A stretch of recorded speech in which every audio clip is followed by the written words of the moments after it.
तो फ्रेंड्स, आज के वीडियो में Rajasthan state pollution control board में वैकेंसी निकाली गई है और ये वैकेंसी सिर्फ राजस्थान वालों के लिए नहीं है, ऑल ओवर इंडिया में कोई भी इसे अप्लाई कर सकता है।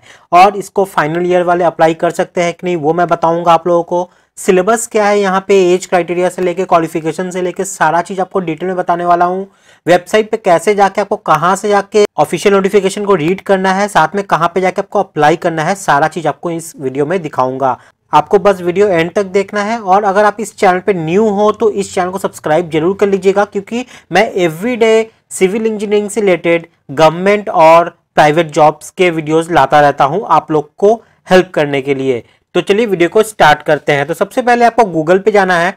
गूगल पे आपको जाना होगा, RPCB लिखना होगा, राजस्थान पॉल्यूशन कंट्रोल बोर्ड। ये जैसे आप लिखोगे सबसे ऊपर ऑफिशियल वेबसाइट आ जाएगा Rajasthan state pollution control board का।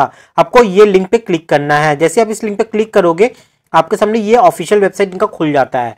ठीक है, तो अब हम लोग ऑफिशियल वेबसाइट पे आ गए हैं। अब हम लोग ऑफिशियल नोटिफिकेशन को रीड करेंगे। तो ये देखिए साइड में, लेफ्ट साइड में आप ये स्क्रॉल बटन को देखोगे, इसको आपको स्क्रॉल करके जाना है और आपको जाना होगा यहाँ पे रिक्रूटमेंट वैकेंसी। ठीक है, इस पे आपको क्लिक करना है। जैसे आप इस पे क्लिक करोगे आपके सामने ये न्यू डायलॉग बॉक्स आ जाएगा। आपको यहाँ पे क्लिक करना है। देखिए लिखा हुआ है यहाँ पे advertisement for direct recruitment of junior scientific officer, junior environmental engineer. ठीक है, तो आपको इसी पे क्लिक करना है। ये एडवर्टाइजमेंट है और ये लिंक जो दिया हुआ है इस पे अगर क्लिक करोगे आप तो आप वहां से अप्लाई कर सकते हो। लेकिन फिलहाल अभी हमको एडवर्टाइजमेंट पढ़ के पहले आपको समझा देना है। पूरा एडवर्टाइजमेंट हिंदी में लिखा हुआ है तो आपको टेंशन लेने की बात नहीं है, मैं आपको पूरा इसको समझा दूंगा पढ़ के। तो चलिए पहले एडवर्टाइजमेंट को पढ़ लेते हैं। इस पे आप जैसे क्लिक करोगे आपके सामने ये सारा ऑफिशियल नोटिफिकेशन खुल के आ जाएगा। अब मैं आपको सारा चीज यहाँ पे समझा देता हूँ, फिर मैं आपको बताऊंगा आपको कहाँ से जाके कैसे अप्लाई करना है। सिलेबस भी आपको बताने वाला हूँ। ठीक है, तो ये है Rajasthan state pollution control board का ऑफिशियल नोटिफिकेशन। तो चलिए अब इसको स्टडी करते हैं। ठीक है, तो देखिए यहाँ पे लिखा हुआ है कनिष्ठ पर्यावरण अभियंता, मतलब जूनियर इन्वायरमेंटल इंजीनियर। ठीक है, तो यहाँ पे सिविल इंजीनियर वाले लगने वाले हैं। टोटल यहाँ पे कितना वैकेंसी है, 86 वैकेंसी निकाला गया है। और एज क्राइटेरिया की अगर हम लोग बात करें तो मिनिमम एज आपका होना चाहिए 18 और मैक्सिमम 40 है, तब तक आप इसको अप्लाई कर सकते हो। और ये एज का कट ऑफ जो है वो किस डेट को देखा जाएगा, वो 1/1/2022 तक। इस डेट तक अगर आपका एज 40 से ज्यादा नहीं है और 18 से ज्यादा है तो आप इसको अप्लाई कर सकते हो। और मैं आप लोगों को बता दूं कि जो भी फाइनल ईयर वाले स्टूडेंट है वो इसको अप्लाई कर सकते हैं। अप्लाई कर देना, कोई इशू नहीं होगा उसमें। तो चलिए आगे बढ़ते हैं। ऑफिशियल नोटिफिकेशन जो है ये स्टार्ट ऑलरेडी हो चुका है। ये 24 दिसंबर 2020 से स्टार्ट हो चुका है और ये आपका चलेगा, एप्लीकेशन फॉर्म भरना इसका 23 जनवरी 2021 तक। ठीक है, तो अभी अच्छा खासा समय है आपके पास। मैं नोटिफिकेशन को पढ़ के समझा देता हूं। इसी वीडियो के नीचे डिस्क्रिप्शन में आपको इस ऑफिशियल वेबसाइट का लिंक मिल जाएगा, साथ में इस ऑफिशियल नोटिफिकेशन का लिंक मिल जाएगा और अप्लाई आपको कहां से करना है उसका लिंक मिल जाएगा। और मैंने डायरेक्ट लिंक प्रोवाइड किया है, ये नहीं है कि मैं आपको अपने किसी वेबसाइट पे रिडायरेक्ट करके फिर वहां से ले जाऊंगा। नहीं, आपको ऑफिशियल वेबसाइट का लिंक डाल दिया हूं डायरेक्ट। आप क्लिक कीजिए और यहाँ पे आ जाइए और इसको एक बार पढ़ लीजिए, खुद से वो पढ़ लीजिएगा, फिर जाकर अप्लाई कीजिएगा। तो यहाँ पे ऑनलाइन कहाँ से करना है ये लिंक प्रोवाइड किया हुआ है, तो टेंशन लेने की बात नहीं है। मैंने पहले ही बोला कि डिस्क्रिप्शन में लिंक प्रोवाइड कर दिया है। अगर आपको इन फ्यूचर कभी हेल्पलाइन की जरूरत पड़ती है, कोई प्रॉब्लम होता है, तो आप इस नंबर पे कॉल करके उनसे बात कर सकते हो या इस ईमेल आईडी पे मेल करके आप अपने क्वेरी को रिजॉल्व कर सकते हो। ठीक है, तो चलिए आगे बढ़ते हैं, आगे देख लेते हैं आगे क्या दिया हुआ है। एक बात मैं यहाँ पे बता दूं, जो यहाँ पे लिखा हुआ है वो इंपॉर्टेंट है आप लोगों के लिए कि अगर आप राजस्थान के हो तो आपको कोटा का बेनिफिट मिलेगा, मतलब शेड्यूल कास्ट, OBC ये वगैरह वगैरह जो भी है उनका बेनिफिट आपको मिलेगा। लेकिन अगर आप राजस्थान स्टेट से नहीं हो और इंडिया का किसी दूसरे स्टेट से हो, जैसे बिहार, मध्य प्रदेश, ठीक है, वेस्ट बंगाल, कहीं और से हो, तो आपको रिजर्वेशन कोटा का जो बेनिफिट है वो नहीं मिलेगा। आपको अनरिजर्व्ड यानी कि जनरल कैटेगरी से ये फॉर्म भरना पड़ेगा। यही यहाँ पे ये लिखा हुआ है जो मैं यहाँ पे अभी येलो में मार्किंग किया हुआ हूँ। ठीक है, तो ये मैं आपको बता दिया। आप दूसरे स्टेट के हो तो आपको जनरल हो के ही ये फॉर्म भरना पड़ेगा, आपको कोई रिजर्वेशन कोटा का बेनिफिट यहाँ पे नहीं मिलने वाला है।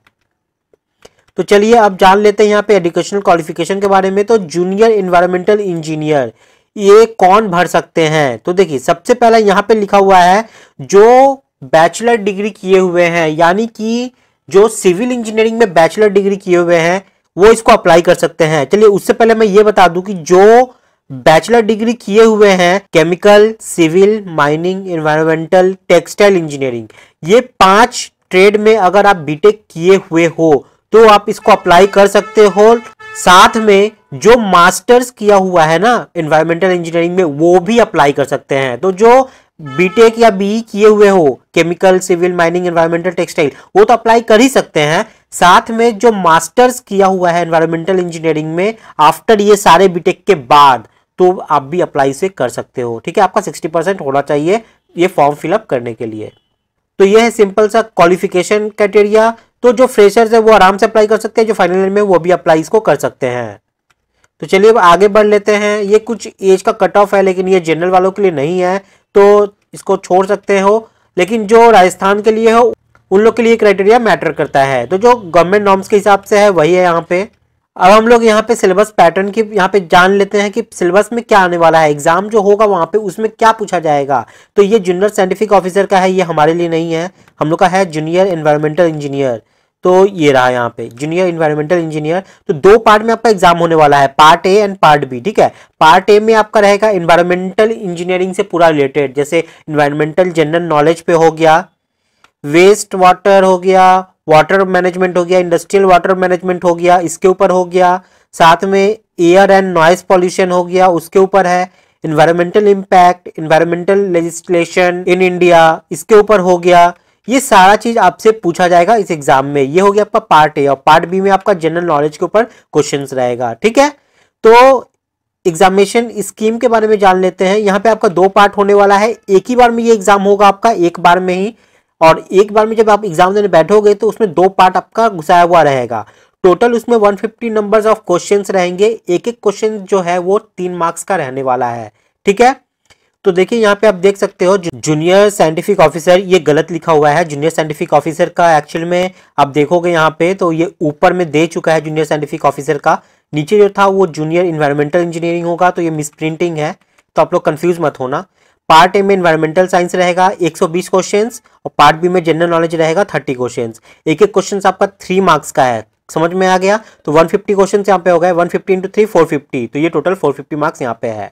ईच क्वेश्चन कैरी 3 मार्क्स, मैंने बता दिया। 1 marks will be deducted for each incorrect answer. तो देख लीजिए भैया यहाँ पे आप एक गलत करोगे तो आपका एक सही कट जाएगा, समझ में आ गया। तो यहाँ पे ये बहुत वाइटल पॉइंट है, तो तुक्का मत मारना, वो जय माता दी करके ABCD पे ऐसे तुक्का मत मारना, अगर आता है तो ही क्वेश्चन को करना।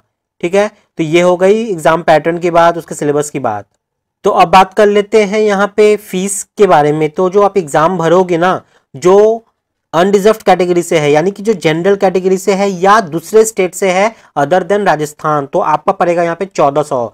तो बहुत ज़्यादा फीस रखा गया है। तो एग्ज़ाम अगर आप दोगे, अगर आप तैयारी किए हो तो ही इसको भरना, वरना मत भरना, आपका पैसा वेस्ट हो सकता है। तो तैयारी किए हो तो ही इसको भरो, कॉन्फिडेंस है तो इसको भरना।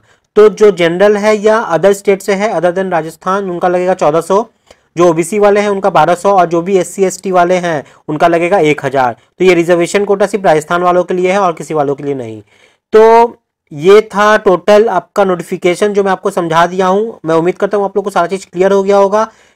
चलिए आप दिखा देते हैं कि आपको अप्लाई कहाँ से करना है। तो आपको अप्लाई करने के लिए आना होगा यहाँ पे, देखिए जो हम लोग गए थे रिक्रूटमेंट एंड वैकेंसी वाले टैब में, यहाँ पे देखिए link for apply online for direct recruitment of JSO JN 2020, इस पर आपको क्लिक करना है। जैसे आप इसको क्लिक करोगे यहाँ पे देखिए आपको जूनियर साइंटिफिक ऑफिसर या जूनियर इन्वायरमेंटल इंजीनियर, आपको करना है जूनियर इन्वायरमेंटल इंजीनियर के लिए। ठीक है, तो आपको यहाँ पे क्लिक करना होगा। आप यहाँ पे जैसे क्लिक करोगे आपके सामने यहाँ पे पढ़ लीजिएगा पहले, अगर आपको पढ़ना है तो डिटेल एडवर्टाइजमेंट हो गया, इंस्ट्रक्शन हो गया, नोटिफिकेशन, सारा पढ़ के यहाँ पे नेक्स्ट कर दीजिएगा। नेक्स्ट जैसे ही करोगे, अगर आप रजिस्टर नहीं किए हो यहाँ पे तो पहले रजिस्ट्रेशन कर लेना। रजिस्ट्रेशन करने के बाद आपको आपका पासवर्ड आपके मेल आईडी में मिल जाएगा, फिर उस ईमेल आईडी और पासवर्ड से आप यहाँ पे लॉगिन करके फॉर्म को फिलअप करके इसको आराम से फिलअप कर सकते हो। ठीक है, तो इस तरीके से Rajasthan state pollution control board में ये वैकेंसी निकाली गई है सिविल इंजीनियर्स वालों के लिए। तो ये पूरी तरीके से BE BTech वालों के लिए है और MTech वालों के लिए है, डिप्लोमा इसको अप्लाई नहीं कर पाएंगे। तो आज के वीडियो में इतना ही है। अगर वीडियो पसंद आई तो शेयर जरूर कीजिएगा और चैनल को सब्सक्राइब जरूर कर लीजिएगा, ताकि जब भी मैं रोज सिविल इंजीनियर्स वालों के लिए वीडियो डालूँ वो आप लोगों तक पहुंच पाए। और बहुत जन का ये कंफ्यूजन रहता है कि सर मुझे नोटिफिकेशन नहीं मिलती, आप वीडियो आज डालते हो हम लोग को 2-3 दिन बाद मिलता है। तो आपको क्या करना है कि जब भी मेरे चैनल को सब्सक्राइब करना है तो सब्सक्राइब करके बेल आइकन को जरूर दबाइएगा। बेल आइकन नहीं दबाइएगा तो आपको नोटिफिकेशन उसी वक्त नहीं मिलेगा। आज के वीडियो में इतना ही था। नेक्स्ट वीडियो में फिर क्वेश्चन लेकर आऊंगा आप लोगों के लिए। तब तक के लिए बाय, टाटा, जय हिंद।